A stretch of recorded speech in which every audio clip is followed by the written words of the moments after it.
And we are live. Hello and welcome, dear listeners, dear viewers, dear friends of Book Lovers Companion.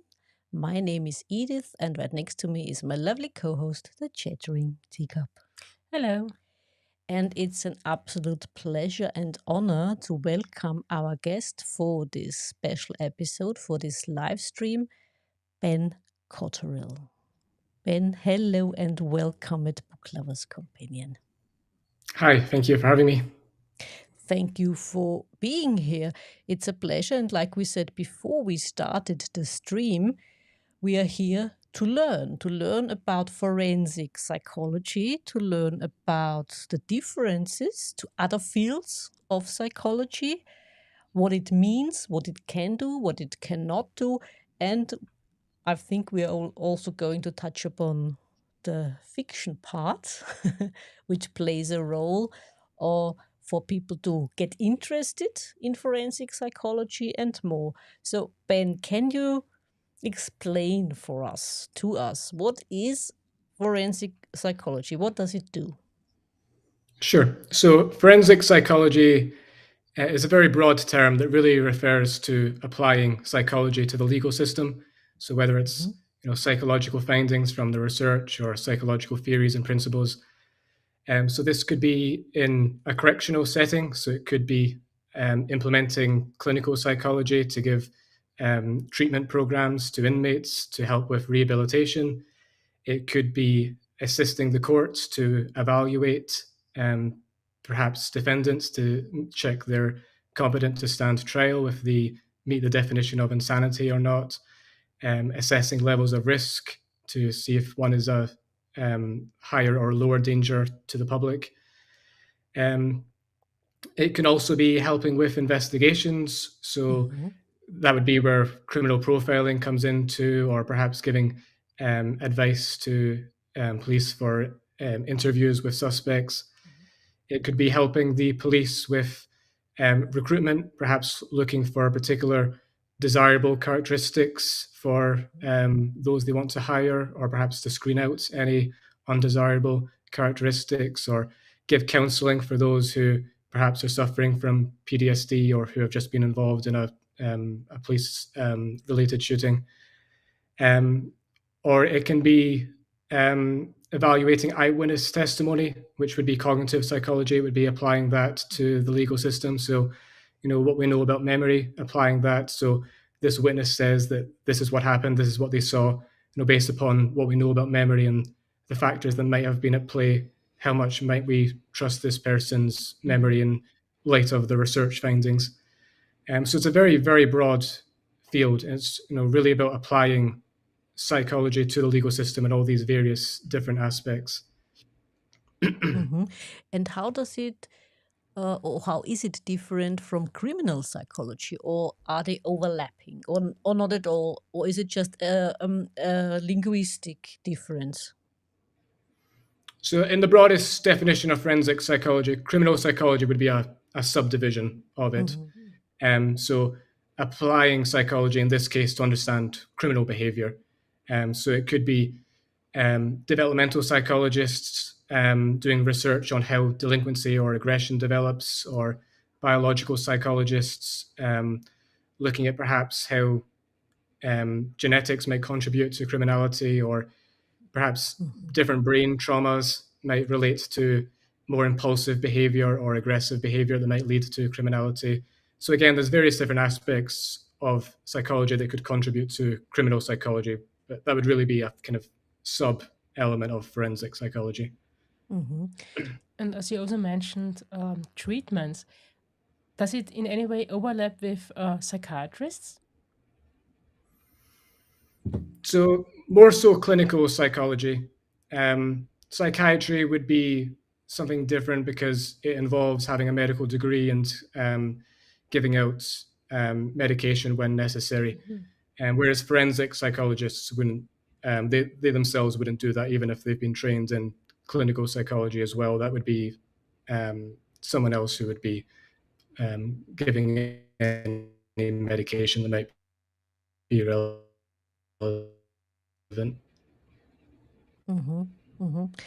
And you said before we started the stream that you might refer to a few experiences of yours. What are your experience in practicality? Can you tell us a few examples where you had to apply your knowledge? So my background is in forensic psychology in terms of my education. I did a little bit of prison-based experience, but what I found was that it was the research that I really enjoyed. So my main area of research is eyewitness memory, particularly children's eyewitness memory. So both my master's and doctoral research was on understanding the factors that might come into play during a police interview with a child. So the different questions police might ask, the different interview formats they might use, how that might influence the responses they get from the children. And also, does the children's temperament play a role? So, for example, are shyer children less confident and perhaps more likely to agree more readily to leading questions from investigators? Are more distractible children going to find it hard to keep their attention throughout the police interview, and so perhaps find it hard to get over all the information that they have to get across?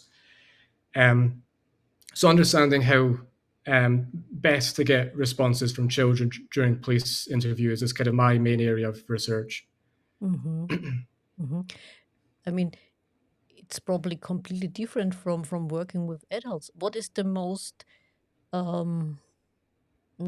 let's say, the hardest part or the most difficult part when working with children? So the biggest difficulty is how suggestible children are, especially very young children. You can very easily lead them astray by planting information, even if the investigator thinks that they're helping the child along, but if they're giving details that the child hasn't already said, then that could potentially taint where the child's narrative is going. So they're very vulnerable to leading questions, as well as any kind of in-between conversations between witnessing the event and the police interview. So if they're having conversations with adults, for example, or other people over what happened, that can potentially taint their memory. It's what we refer to as a source monitoring error. So when you're not entirely sure whether a piece of information you have is from something you actually experienced, or whether it's from something that someone told to you, or from a story you heard, or if it was in the news, for example. And generally, as we get older, our source monitoring becomes better. But younger children, especially very young children, are quite vulnerable to these sorts of errors. Okay. And I think at least I'd say that in this regard, children are the most difficult to work with. Are they, or is there any group of people that's more Yes. difficult?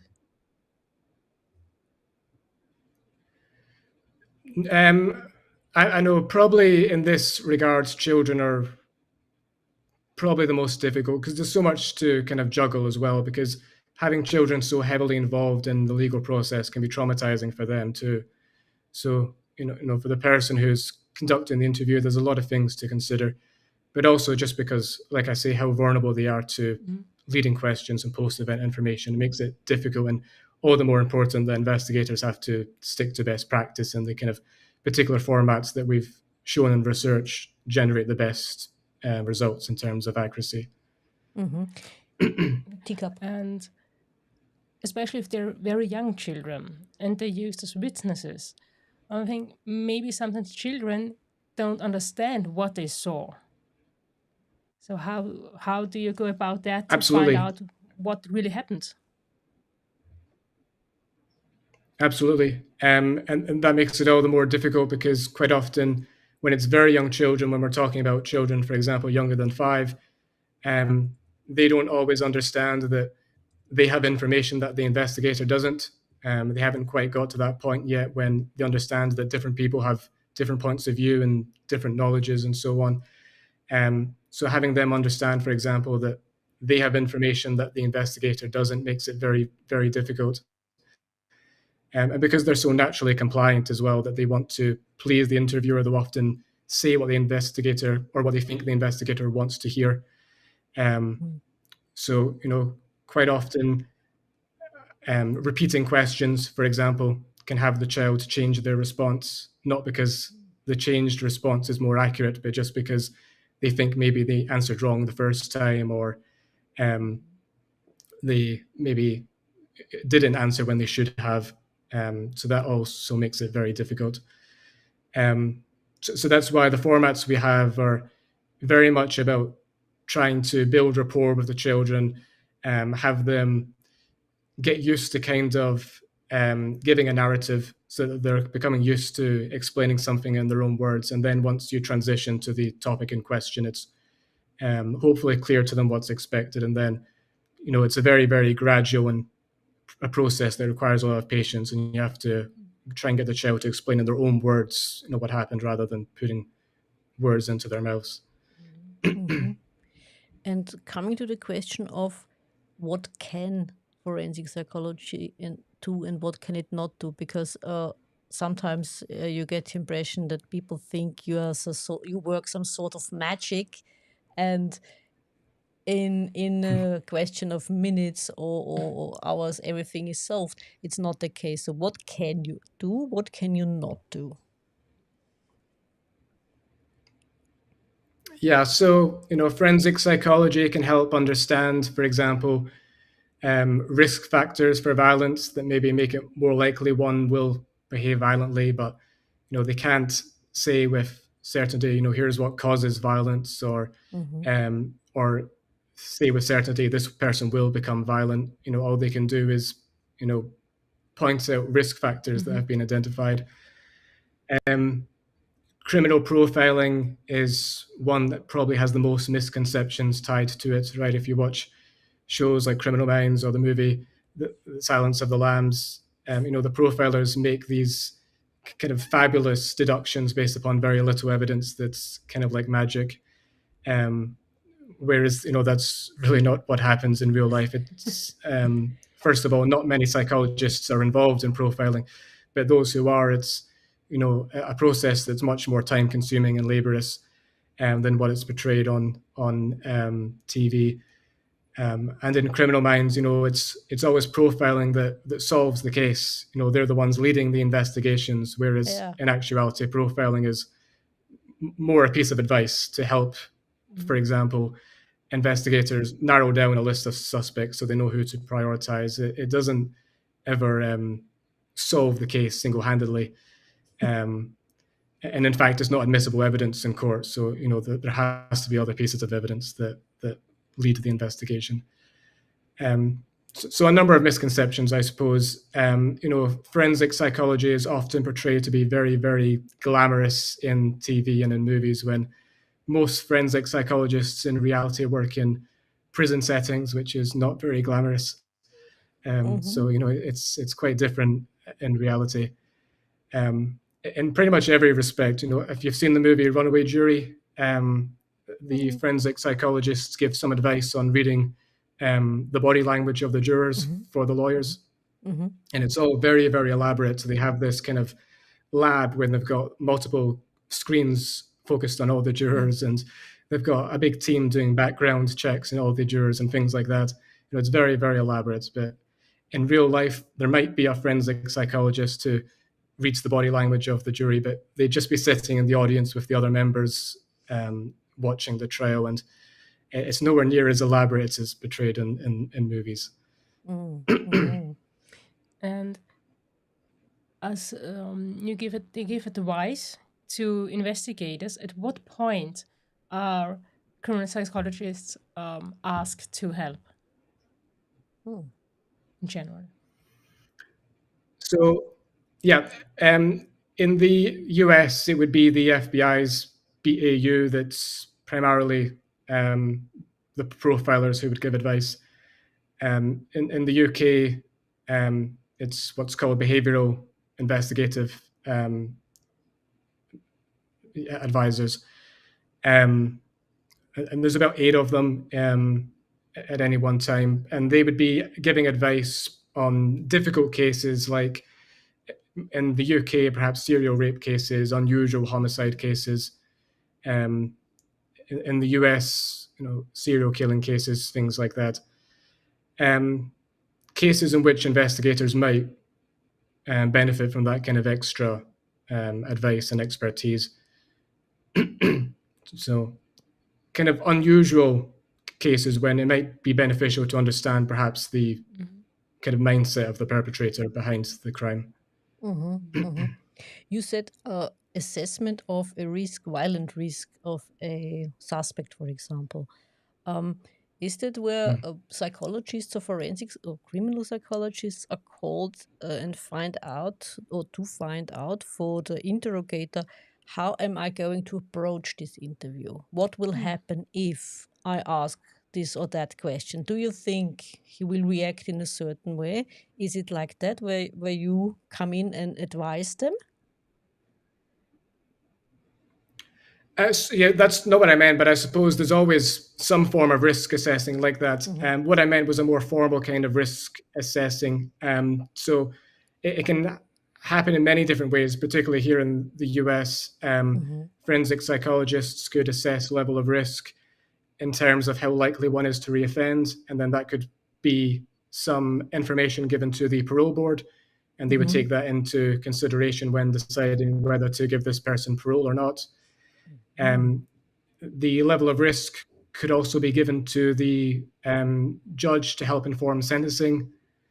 And I mean, there's quite a wide range of implications of it, especially here in the US. I mean, it can even have an impact on whether one receives the death penalty or not, because it helps determine how much danger does this person pose to the public? How likely is it that they'll rehabilitate or that they'll continue being a level of risk?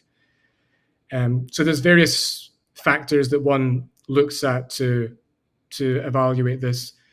It would be history of criminal behaviors. There are a wide range of different crimes that have been committed. How violent were the crimes? Were they personal or not? Did they begin at an early age or later in life? Is there any kind of protective factors that could be in place? Does this person have an education and chances of getting a good job, for example, that might help deter them from crime if they were released? Is there a good social network that they can rely upon for support or not? And then also personality could be looked at, particularly psychopathy. So the psychopathic checklist is one risk assessment tool that looks for signs of psychopathy, because we know that psychopathic offenders are more likely to reoffend, more likely to be violent in the future, less likely to respond well to treatment. So that measures how psychopathic one is on a particular continuum, and that can have some say in these sorts of matters. You said certain types of perpetrators are less likely to react to treatment or rehabilitation measures. Do you agree with psychiatrists who say some perpetrators, some criminals are not treatable at all? That's a difficult one. Certainly, the evidence in terms of psychopathic offenders is not the most promising or optimistic, but there is some positive signs. If the intervention occurs earlier, there's much more chances of it being successful. If it's more intense as well, but based upon where we are right now in terms of the interventions we have, there probably is some particularly sadistic, psychopathic offenders that, probably can't be treated based upon the methods we have right now, at least. I think that's probably got some truth to it. Okay, we have a question from Joshua Luke Jackson, and he wants to know what causes someone to be a criminal. Yeah. So we can't say with certainty what causes someone to be a criminal. Like I say, we have risk factors that we've identified that we could maybe even look at as predisposing factors in some cases, but they would be predisposing someone to be more impulsive or aggressive than the norm. That might lead to them or push them down a pathway that might lead to criminality.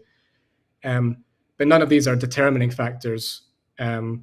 So, the risk factors range from, for example, situational risk factors. If you're brought up in a bad neighborhood where all of your peers are antisocial and aggressive, then because of peer pressure and conformity, you might also go down a bad road.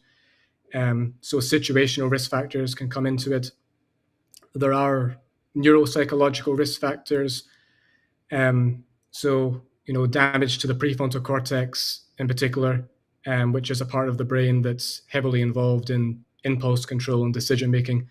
We know that damage to that part of the brain makes it much harder for one to rein in on their impulses. So when provoked, they're more likely to respond with reactive aggression. So again, that would be a risk factor. Damages to the limbic system, part of the temporal lobe that's involved in emotions largely. We know that can have it so that one has difficulty experiencing empathy or remorse or anxiety or guilt, which again might increase the risk of committing particular crimes.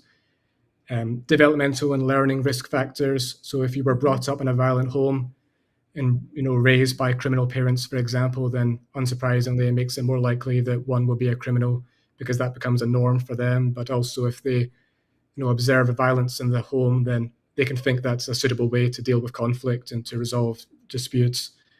And physical abuse that's persistent over childhood can have negative effects on brain development as well that might tie into some of the earlier things I've said. But it can also just teach one that the world is a dangerous place and that interactions are built on hate and anger rather than on love or anything positive.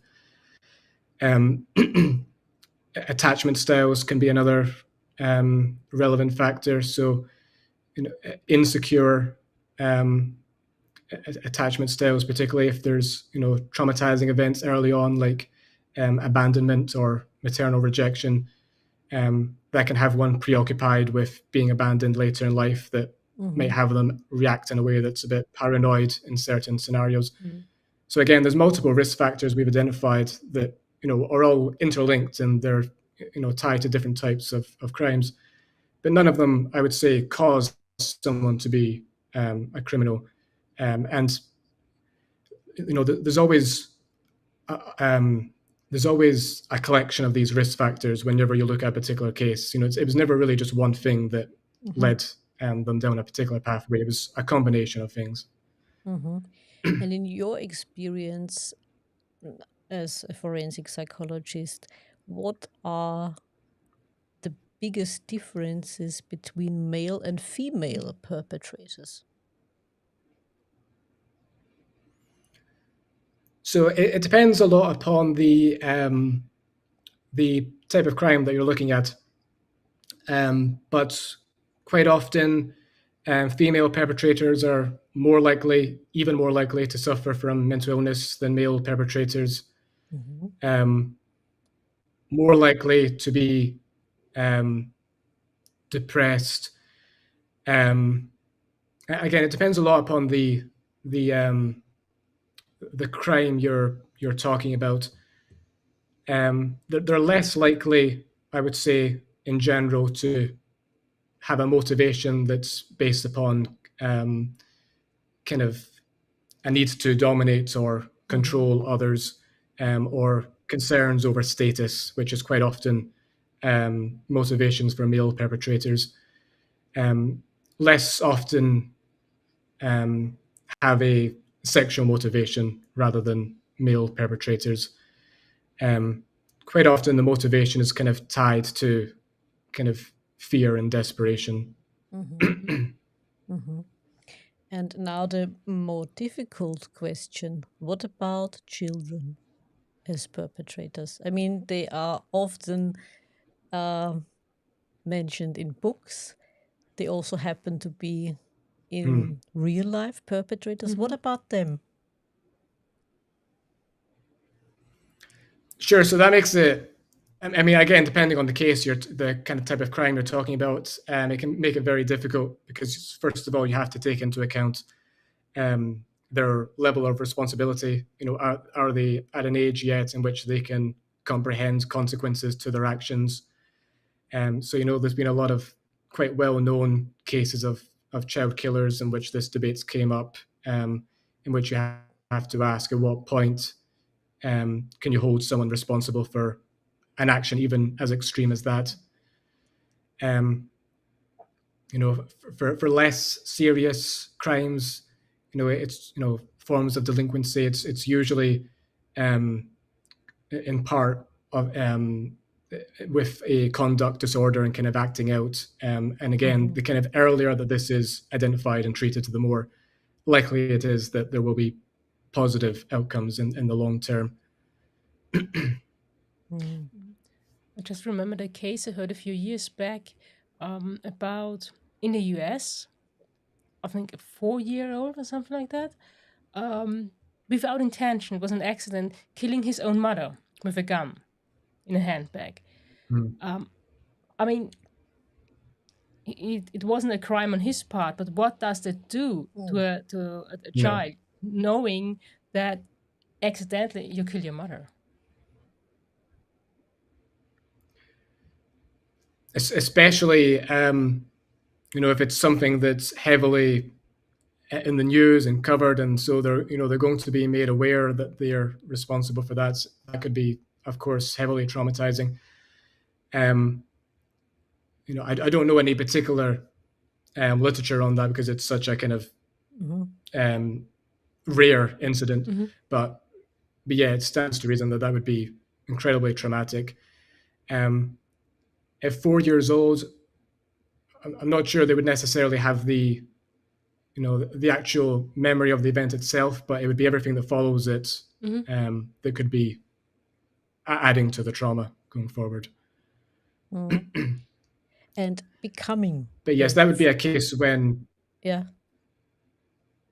go on. Sorry, I'm just saying that would be a case when clearly the child is too young to be held responsible. In different states and different countries have different age ranges on that. A lot of the states here in the US, there's no particular age for criminal responsibility, and it's kind of up to the judge to kind of look at the particular case and kind of come to their own decision. Whereas other countries, particularly in Europe, they do have particular ages of criminal responsibility. Yeah, exactly. There's always the question or the discussion, even here in Austria, if this age should be lowered or not. What is your opinion on the age of being responsible? Would it make a difference? Yeah. I think it largely depends. I would like to treat it case by case basis. I would say, usually the age is somewhere around 10 when a country does have a level of criminal responsibility. But again, I think it can differ largely from case to case because some children mature at different rates cognitively as well. I think that also answers Joshua's question. It was nearly the same as we had. What age should we hold people responsible? You said it depends on the case, in essence. What kind I would say so, yes. What kind of criminal act has been perpetrated? Yeah, okay. And of course, the personality of the child, I suppose, or his development. Well, you want to look for mental. Yeah. Of course, you want to look, for other signs of antisocial behavior. For example, was this a one-off? Was it some bizarre situation that gave rise to the incident, or is there other evidence of this child, being aggressive? And so there might be other red flags, and maybe we can, do something to stop this child going down a bad path, for example. Yeah, I'm reminded, in my class, I bring up 2 cases to kind of illustrate different country opinions. I'm not going to remember the names and the cases off the top of my head, but in Norway, for example, there was 2 young children who killed another young child, And the kind of attitude in Norway was that these children have been traumatized themselves enough just from the incident, and so they shouldn't be held responsible. And 2 weeks later, they were going back to school as if pretty much nothing had happened. They had to go to fairly regular therapy sessions until they were 18. But other than that, there was no punishment, is what I mean. Whereas in the UK, a somewhat similar incident happened. 2 young children killed another child, and the response was completely different. They were held criminally responsible, and had to, of course, go to a juvenile prison until they were older. So, different countries can have completely different reactions to things like that as well. And do you? But I think usually my students, when I come up with these 2 cases, the usual response they give me is that somewhere in the middle was the right answer. That treating these young children as criminals, as they did in England, wasn't a good thing. That's only going to have negative impacts on their future. Whereas also in Norway, perhaps they went too much the other way by, not telling these children that there's possible consequences to your behavior and trying to make sure that they learn from it and so on. So the usual response I have from my students is that somewhere in the middle was the right answer. Do you know the outcome of these 2 cases? How they went on in life? I know that in the case of Norway, there isn't much known about one of the boys, and the other one, it seems it really took a permanent toll on him. He grew up to be homeless and wasn't able to hold down a job and had a lot of mental difficulties. So it seemed to kind of permanently scar him. I don't remember what happened to the English boys off the top of my head. And you said before we started the live stream, and we've already touched upon that, about the misconceptions and so on, what it takes. So what draws people to the field of forensic psychology? You said before that TV and film is to blame for the image of the forensic psychologist as someone who is very glamorous, when in real life it's not like that. So when students are confronted with the realities, do they change their mind? But what drew them in the first place to this field? So quite often it's shows such as Criminal Minds. The lecture on criminal profiling, I think, is usually the one they're most excited for. And then I have to give them 2 major disappointments. The first one is that there's very few criminal profilers, so don't bet on this as being the job you're definitely going to get. And second of all, it's nowhere near as accurate as it's portrayed in TV and in movies. And in fact, profiling is very much something that's yet to be proven in terms of its validity. But in Criminal Minds, for example, like I kind of touched on, they're the ones always leading the investigation. They're the one making the arrests and leading the SWAT team. Whereas in real life, they'd be giving some advice, but it wouldn't be like that. In fact, the former FBI profiler, who's a consultant on Criminal Minds, or at least used to be, I don't know if he still is, but he said in an interview once he's only ever fired his gun on duty once, and it was when he was attacked by a fox with rabies. So it's not at all like the actual show when they're firing a gun every episode. There was, I think, a year or so ago, there was this TV show about those FBI agents who started this whole behavioral division, and they started it by interviewing perpetrators or convicted criminals in prison. Was that this portrayal, do you think? I think it was based on the book written by one of these agents. Was it a good portrayal in your opinion? Yes, I thought it was a good portrayal. So the Netflix show is Mindhunter, and it's based on John Douglas's book Mindhunter. So in the 80s, members of the BAU, but primarily John Douglas and Robert Ressler, published a paper in which they had interviewed 31 serial killers across the US, looking for common characteristics that might help them understand serial killers. So it was, a small sample, but it was the first kind of study of that kind, and a lot of the findings still hold up.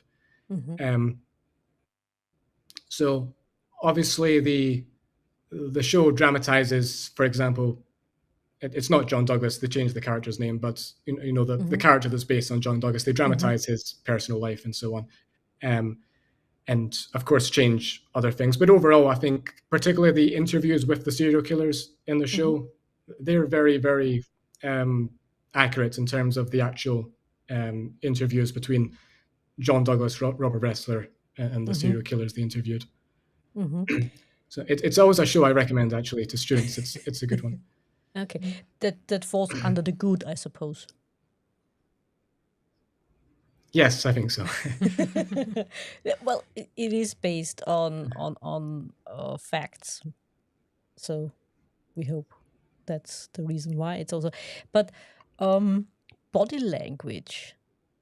I mean, there are a lot of people who give their 2 cents on people behaving in interviews on TV and so on.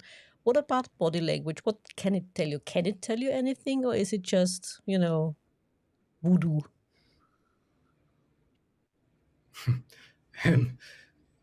More so voodoo, I think, is my personal opinion. But particularly when it comes to detecting deception, there's some people who claim to be kind of trained in looking for signs of deception, but usually, what they're picking up on is signs of anxiety or nervousness, using the assumption that if someone is lying, then they're going to be nervous. But of course, there's many reasons one might be nervous. It could be the context. It could be that they're a nervous person, and a whole range of other factors.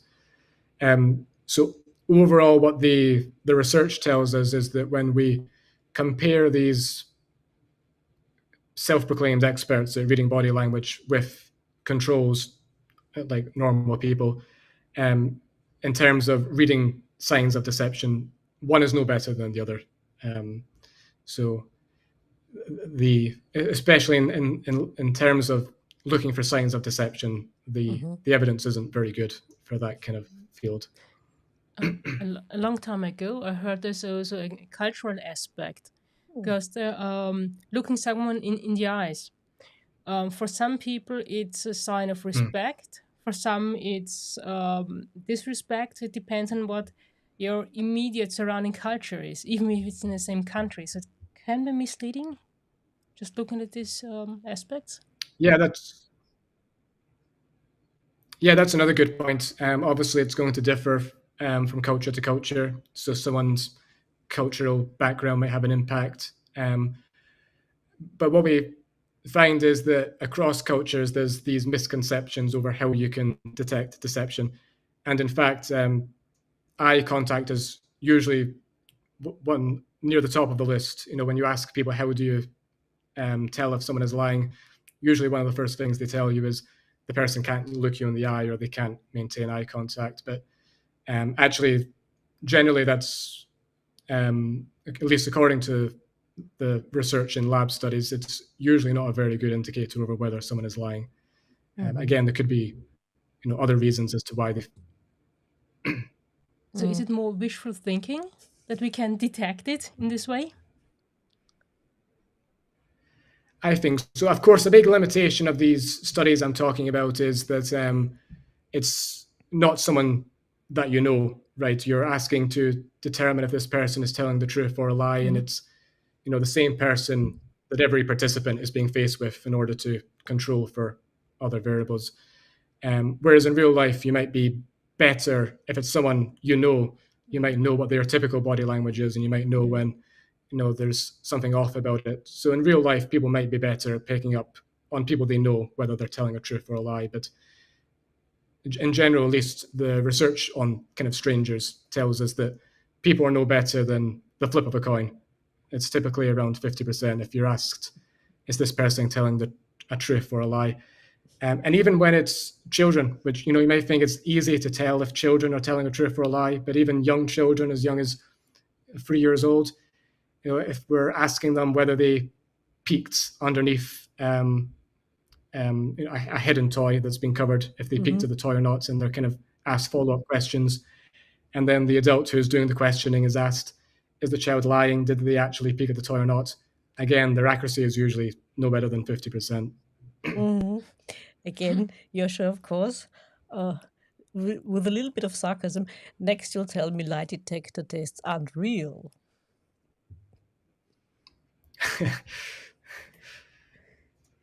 Yeah. So there's a lot of issues with the polygraph. Obviously, as maybe people know, it's not admissible in court because of the known issues with it. Again, what it picks up on is basically the activation of the fight or flight system, your autonomic nervous system. Yeah. So signs of anxiety, if one is having increased heart rate, if they're sweating more, if they're having more shallow breathing and so on. And, again, there could be multiple reasons as to why one is experiencing anxiety, especially if they're being interrogated by police, right? If they're the suspect in a violent crime and they're being faced with pretty horrifying details, that might be the reason why they're experiencing some anxiety. Yeah, absolutely. I always But experience anxiety at the dentist, to be quite honest. but I should say, even though it's not admissible in court, police officers, especially in the US, still often put a lot of confidence in it. They might still ask suspects to take a lie detector, and if they pass it, they might not pursue them further as a suspect, or if they fail it, they might look for further evidence that would be admissible. And there's other uses of it as well by police in the US.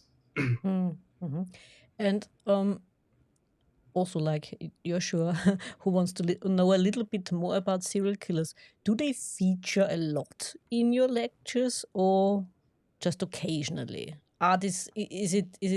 Do we put too much emphasis on serial killers? Or yeah, I usually have one lecture dedicated to serial killers, and just the one. It is the type of criminal that students are often most fascinated by, and of course the public is too, in all the shows and books on serial killers. But of course they're so rare that forensic psychology is not largely dedicated to those types of perpetrators. In part also because there's obvious limitations on where we can go. With other types of offenders, we want to know how we can help rehabilitate them, release them into the public, and so on. Whereas, serial killers aren't usually getting re-released into the public, so that's not usually an avenue for research. But it's still a lecture I think students find interesting. There is still some interesting findings on it, and like I say, the original interviews by the BAU, some characteristics that they uncovered still hold up. Now we've covered the good about forensic psychology in fiction and how it is depicted even on TV. What about the bad? I think the bad would be mostly the portrayal of profiling, I would say. So again, going back to Criminal Minds and movies like The Silence of the Lambs, and I suppose kind of branching out from just forensic psychology, kind of a lot of forensic science techniques in general, kind of the ability to take surveillance and kind of make the picture suddenly perfect, whereas in real life that kind of technology doesn't exist. Or thankfully it's becoming less and less frequent, I see it, but bite mark analysis was one that for a time people thought was persuading, in part because the Ted Bundy case. But after that, a lot of actual police investigators, but also TV shows and writers and so on, picked up on this bite mark evidence as being good evidence to convict someone, telling people that bite marks are like fingerprints, that you can tell one person's bite marks from another. Whereas the evidence doesn't back that up. That in reality, bite mark analysis is mostly nonsense. It's not good evidence. So, one of my favorite shows was Columbo, and there's a good episode of Columbo, but it's ruined by the end because he gets the guy by bite mark analysis. He finds a piece of cheese at the crime scene, and it matches the bites from a piece of chewing gum in the suspect's office. But so pieces like that are not good portrayals of the kind of evidence that investigators should really be looking for.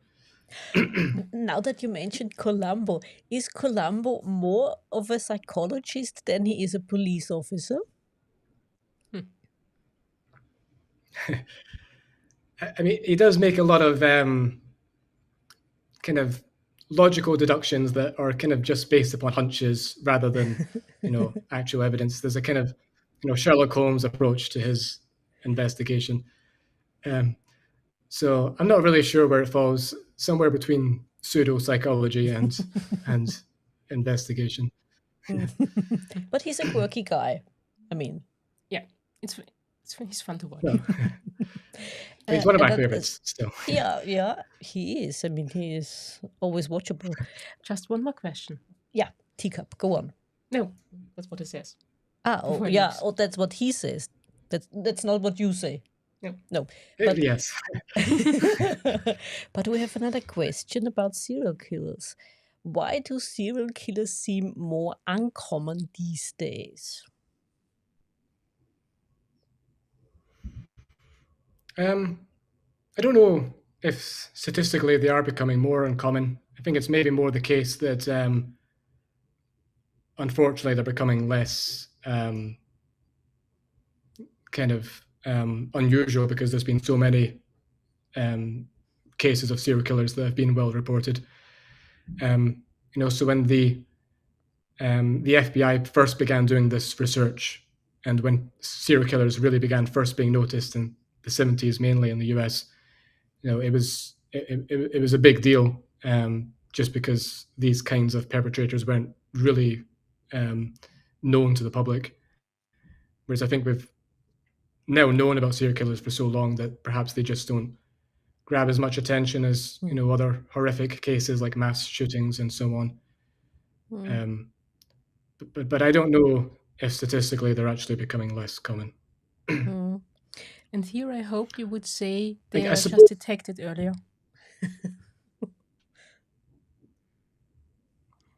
I was just thinking that as I was finishing up my answer. It's possible with the better, technology over detecting crimes, especially better communication across states in the US, might make it more easy to detect them earlier on, especially with the improvements in DNA, right? So many perpetrators are being caught because DNA, not of them, but of a family member, is on file, and that leads them to the perpetrator. So a lot of these kinds of cases are being solved much, much quicker. You just mentioned mass shootings. That's a phenomenon we mostly see in the US. What is your take as a forensic psychologist on this phenomenon? Yeah, there's a lot to unpack there. Mass shootings really increased in number in this century anyway, in comparison to most decades of the previous century, and they're a lot more common, like you say, in the US than in many other countries, particularly in comparison to Europe. So it's difficult to make sense of it. I think in part because of the number of mental health difficulties that there are in the US and the lack of support that there is for such difficulties in comparison to other countries. Obviously, the easier access to guns is one obvious contributing factor as well. So a lot of factors there to unpack. It's hard to make sense of why they're becoming so frequent. Can one say that in hindsight, if a perpetrator is convicted and looking back over his history, you could say, okay, these factors, this factor, and so on, they're typical for someone moving along to commit these crimes. But you don't see them because they're small factors when they're happening?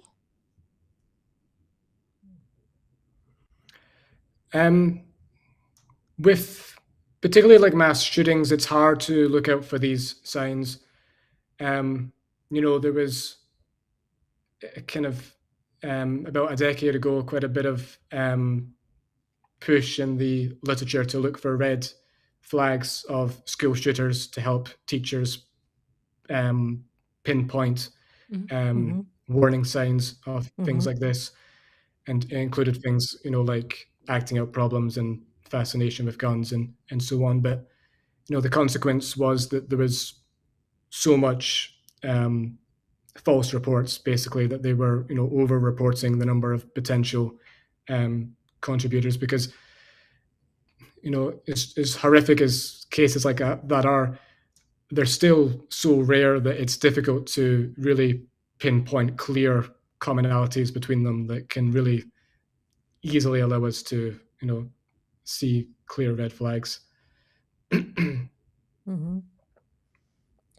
Now, my third point. What about the ugly in fiction regarding forensic psychology? We had the good, we had the bad, and of course we have to cover the ugly as well.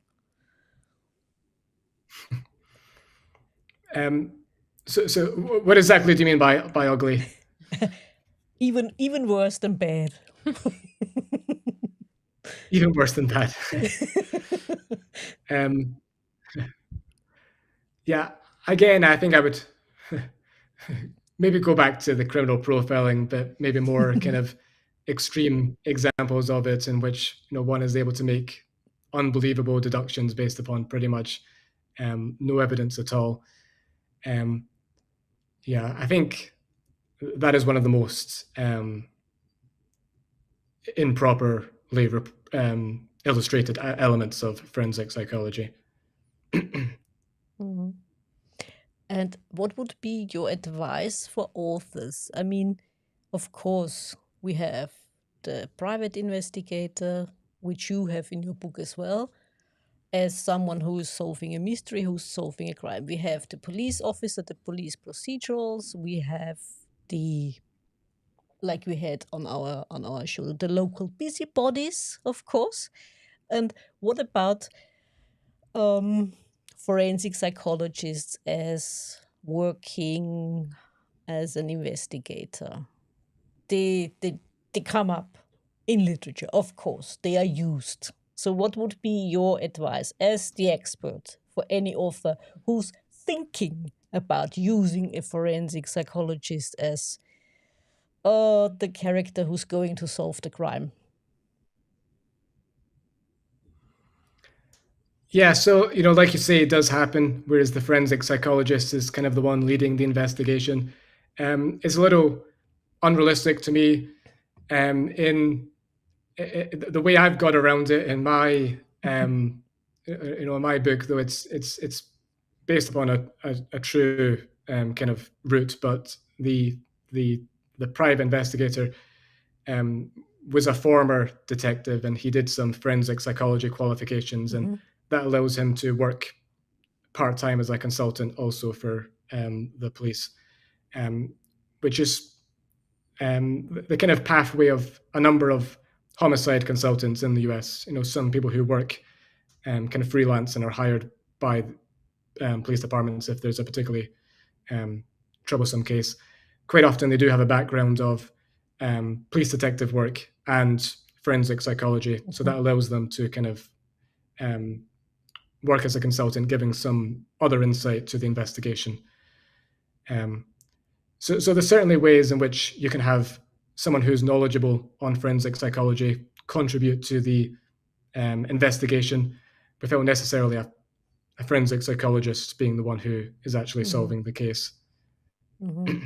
Avoid it at all cost as an author.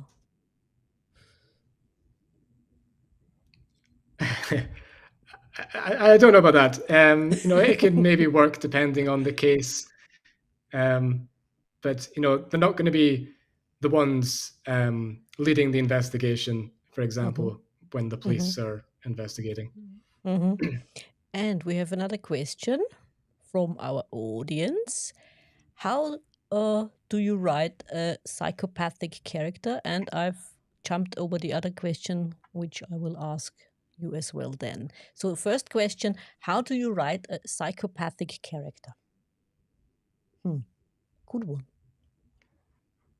Yeah. Thank you, Joshua. It's a good question because a psychopathic offender does differ from non-psychopathic offenders in various ways.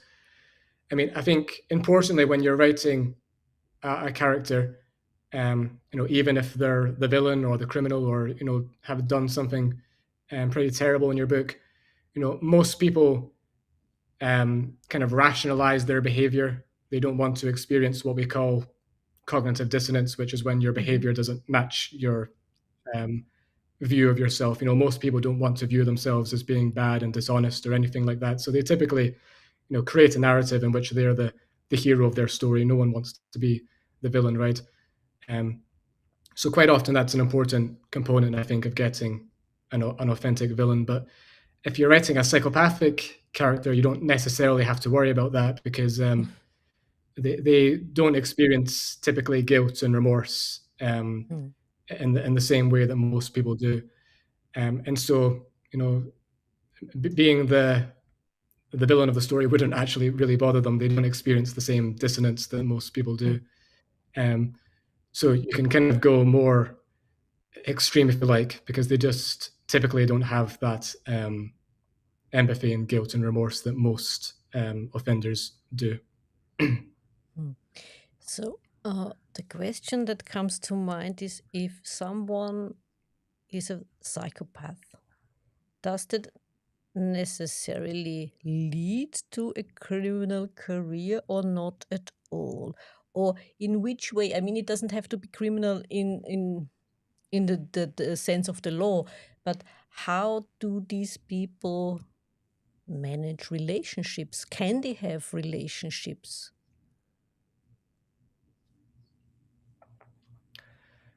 So yeah, Robert Hare is one of the main specialists in psychopathy.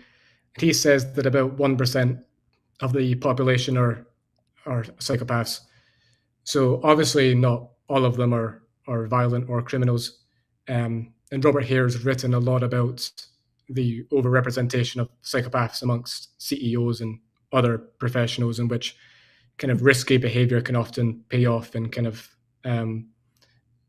worrying a lot about one's own dominance and status and power can also pay off. So in terms of having relationships, it would be difficult for a psychopathic person because typically they have difficulty experiencing deep emotions. Typically their emotions are pretty shallow. And quite often there's an overlap here with narcissism and self-interest and grandiosity and kind of only really worrying about oneself. So there'd be a lot of difficulties for a psychopathic person with relationships, but you're right, they don't necessarily become criminal or violent. And there's the question I've glossed over, sorry for that, but what are the dangers of criminal profiling in reality? Yeah, okay, that's a good question, because certainly not so much now, but particularly in the 90s when profiling was, really becoming quite a popular thing. There was cases kind of being misguided by profiling.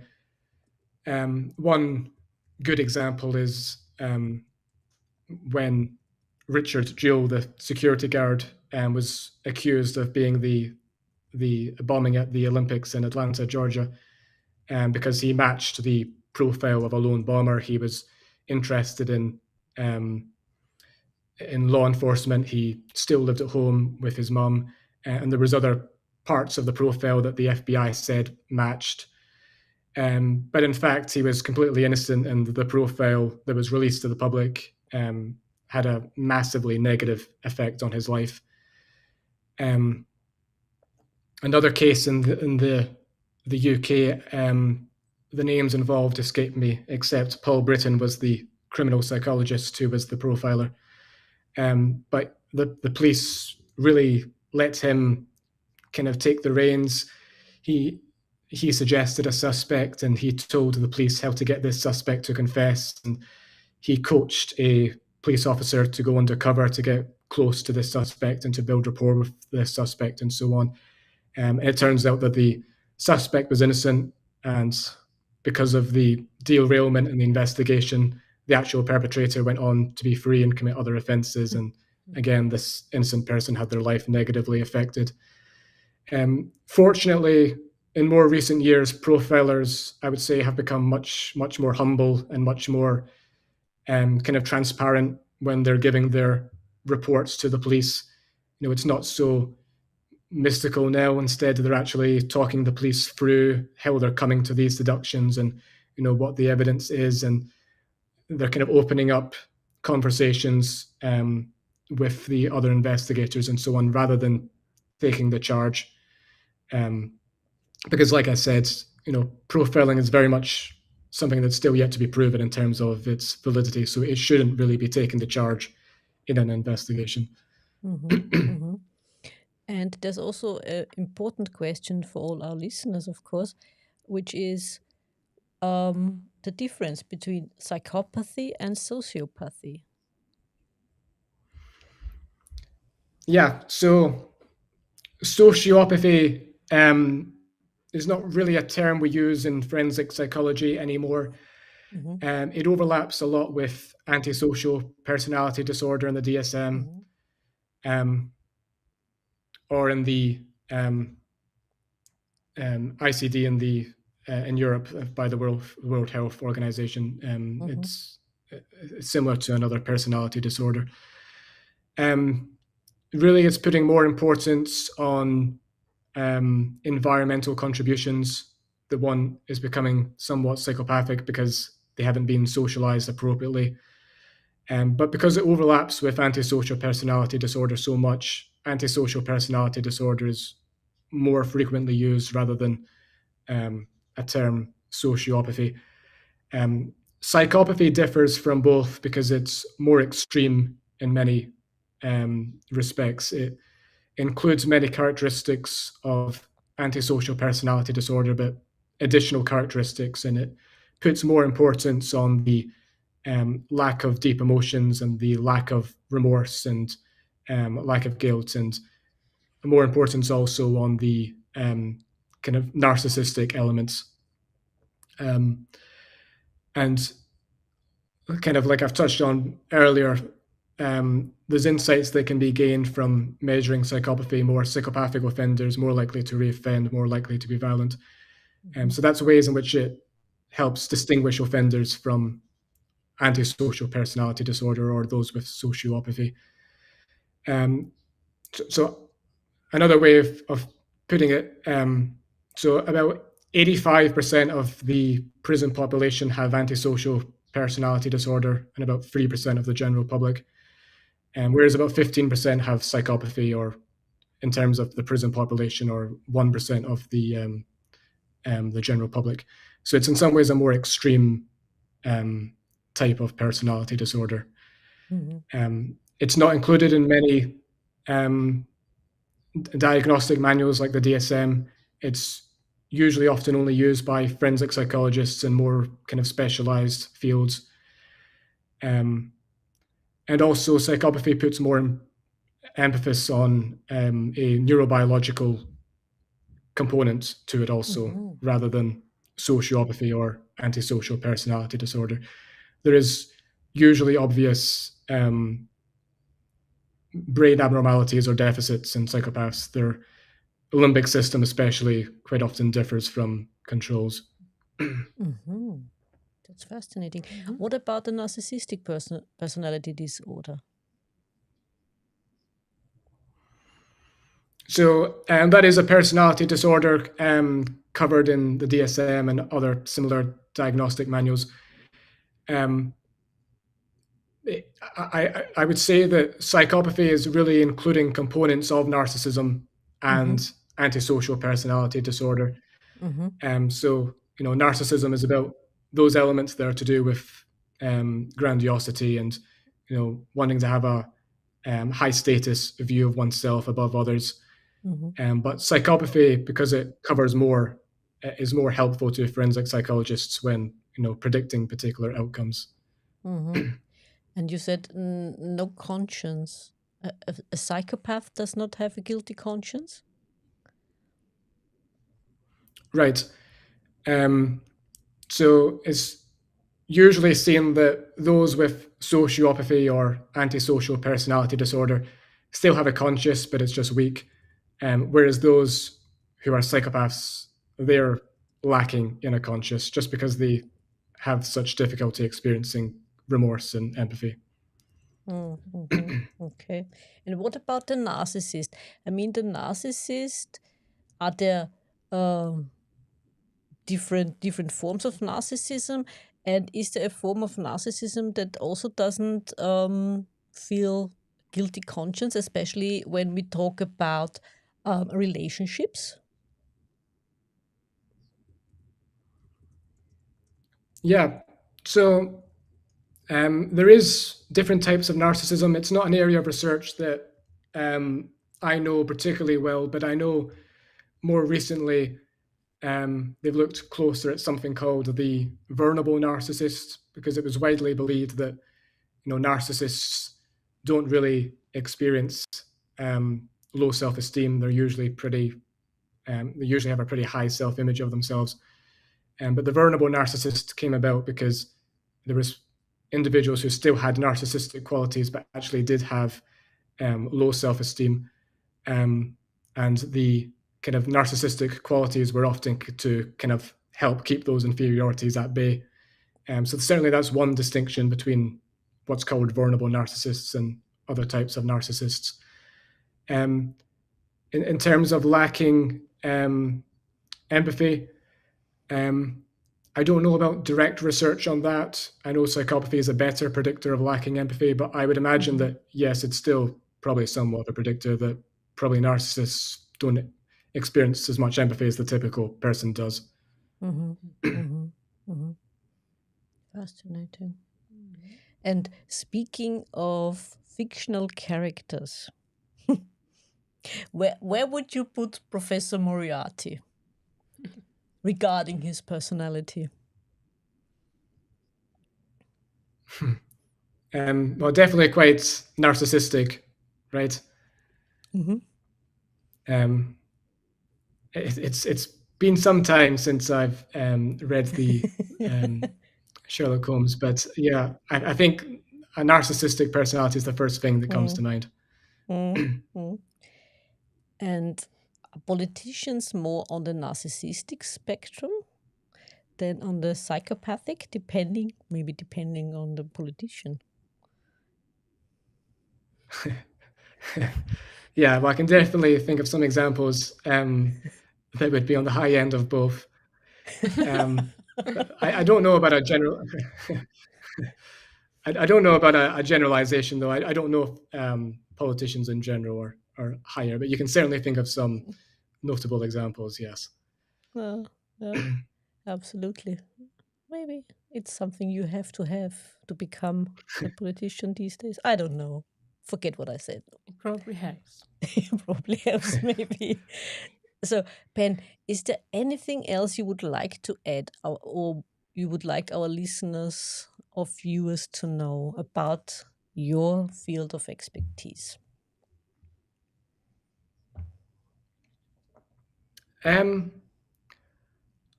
I think there's a lot of knowledge from forensic psychology. Even if you're not necessarily interested in a career in the field, but it can give insight into, for example, how common false confessions are, which a lot of the public doesn't quite realize, and how inaccurate eyewitness testimony can be. So there's a lot to learn from it. Either from academic texts or from a lot of good documentaries recently as well on these kinds of topics. So I think there's a lot to be gained from the field that can help one be a more informed citizen. Teacup. Audience, any questions? Any more questions? Joshua had to leave, and he says thanks. And this was a very interesting conversation. Any more questions from the audience? Dear audience, now is the time to ask everything you always wanted to know about forensic psychology. It's now or never. Be aware, now or never, now or never. No more questions. They have no question. We have answered all the questions there are to ask. Teacup, do you have any more questions for our guest? It's now or never. Only maybe one bit slightly different, but regarding criminals and getting to know about them and what drives them. I guess one hears or sees a lot of things that are not easy to stomach at one point. Are there any coping mechanism how to live with that, more or less? Yeah, I mean, obviously there's some, extreme cases that are more, psychopathic, for example, that it's hard to kind of see the, human elements of them. But fortunately, these are pretty rare. When you're dealing with most offenders, usually they've kind of distorted their worldview in some way that's, kind of protecting them from what they're actually doing. They're thinking about things in a kind of self-serving way and trying not to think about the victims of their crimes, for example. But when you actually, try to bring them, back down and understand what they've, actually done, you can, humanize them more easily, I think, than people would realize. During my master's, I worked briefly as a restorative justice practitioner, which is about bringing offenders and victims of crime together to kind of communicate. And if the victim or the families of the victim have any questions to ask, then they can ask. And quite often what you would see is that once it's brought home to the perpetrator the damage they've actually done, they thought that they were just breaking into this person's house and robbing some stuff they didn't need, when actually they were desperate for it.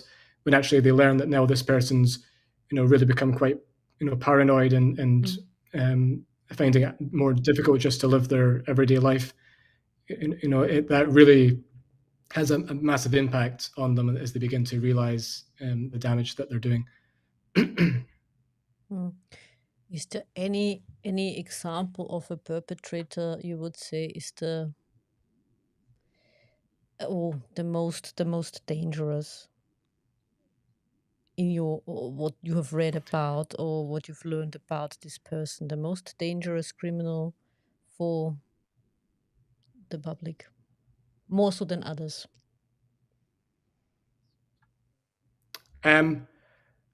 Well, I mean, a psychopathic sadist, or would be the kind of most extreme, I think, example. Because someone who is a sadist is someone who actually receives pleasure from inflicting pain on others, and if they're psychopathic, there's nothing to deter them, because they typically won't experience the kind of remorse and empathy that comes from causing harm to someone else, and such a person is is less likely also to be rehabilitated. And especially if they're a sexual sadist, if there's sexual gratification to it for them as well, then what we know from the research is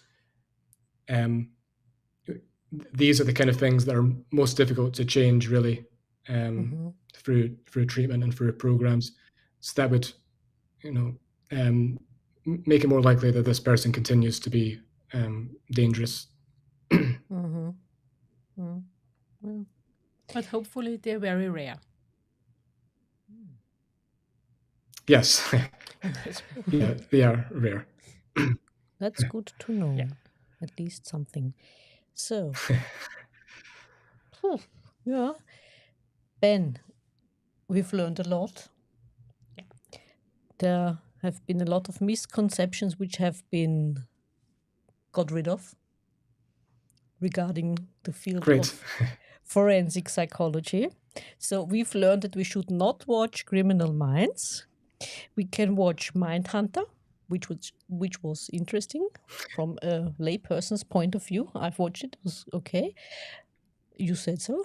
Thank goodness. Silence of the Lambs. Yeah, but I mean, come on, Anthony. For fun.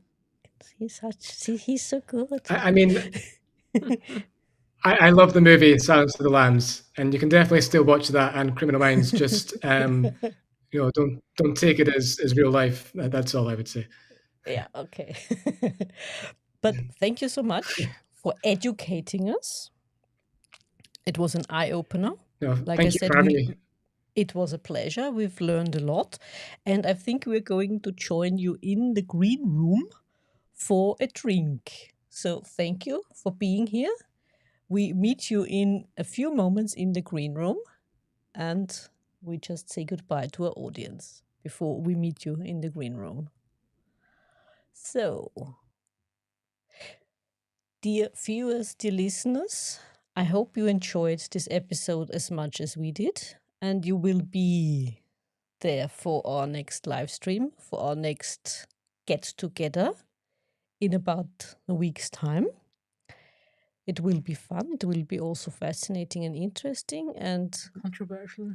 a controversial subject we will not yet talk about. It will be a surprise maybe, or maybe not, but we hope we will see you again next week. Until then, bye-bye. Bye.